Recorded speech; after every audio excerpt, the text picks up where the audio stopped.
Abbas Araghchi ने America को सीधी चेतावनी दे डाली है। अमेरिकी न्यूज चैनल से बातचीत में उन्होंने कहा कि ईरान किसी भी संभावित जमीनी हमले का सामना करने के लिए पूरी तरह तैयार है।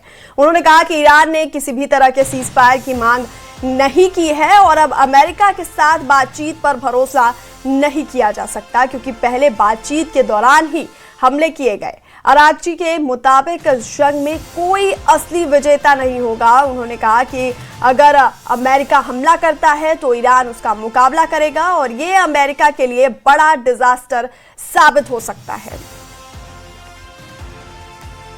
तो अमेरिका को ईरान ने सीधी चुनौती दे दी है। ईरान के विदेश मंत्री का बड़ा बयान सामने आया है।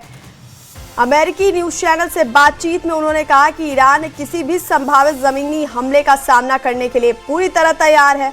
उन्होंने कहा कि ईरान ने किसी भी तरह के सीजफायर की मांग नहीं की है और अब अमेरिका के साथ बातचीत पर भरोसा नहीं किया जा सकता, क्योंकि पहले बातचीत के दौरान ही हमले किए गए।